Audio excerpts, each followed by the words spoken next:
Kasi lahat ng sumunod, na nagsagang sumunod sa kanya, Lingkod. ay kanyang pinagaling. Lingkod niya. Kaya nga, nakahula rin ito, hinula rin ito ni Isaias. Na bago dumating ang pangyayaring ito ang magaganap. No?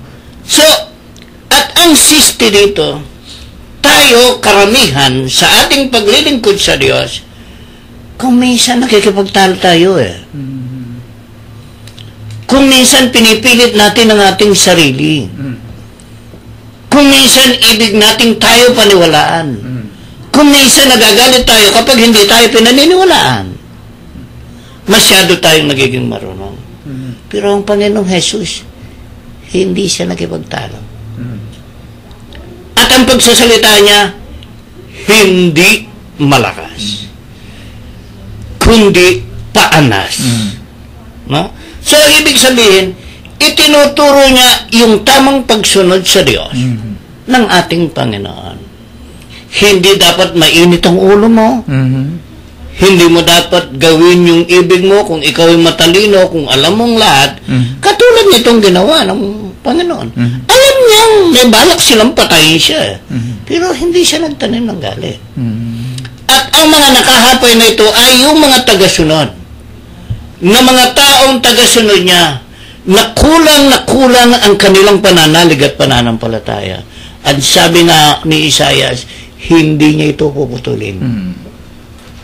So, ang ibig sabihin, ang Diyos kailanman ay hindi niya gagawin ang kapahamakan ng kanyang mga hinirang at tagasunod.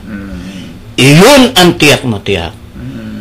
Kaya nga lamang, kaya nangyayari sa atin ang mga pangyayaring ito, alam naman natin kung sinong dudulot ng sakit. Katulad ng pinagaling ng Panginoon. Kundi ang demonyo. No? Walang iba. Kasi, ang Panginoon, ang sabi nga, ay pinagaling niya. So, hindi pwedeng pagalingin ng Diyos ang kanyang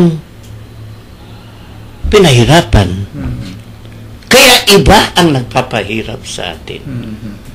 Ang tawagin lamang natin, huwag tayong mawala ng pag-asa sapagkat, katulad ng sabi mo, Kuya Men, anuman ang kalalagayan natin sa buhay, maging ito'y pinansyal, maging ito'y sakit sa ating pangangatawan, huwag na huwag tayong mawawala ng pag-asa sapagkat mayroong Panginoong Jesus na laging nakatingin sa kapakanan at kabutihan ng kanyang mga alagad. Ayun. Kaya doon sa bandang huli, sa hula ni Isaias yung ang pag-asa ng tao ay sa kanya ilalagak. Yun. Kasi kung wala kang pag-asa, hindi ka naaasa sa kanya. Hindi mo siya tatawagin. Di ba? Itong mga sumusunod sa kanya, hindi na mo humiling sa kanya na pagalingin niyo ako. Kundi, pinagaling niya kahit hindi humiling sa kanya dahil nagtiyaga silang sumunod sa kanya. Amen. So, yun ho ang aral dito, mga giliw namin tagapakinig. Matuto tayo na sumunod ng tao sa ating puso sa Panginoon. Ang sabi nga ni Isaias, ang pag-asa ng tao dapat sa Diyos ilalagak, sa Panginoon ilalagak natin. Wala ho tayong dapat na paglagakang iba na hindi ho nagdadalawang isip pa tayo kung tayo nakasentro talaga sa Panginoon.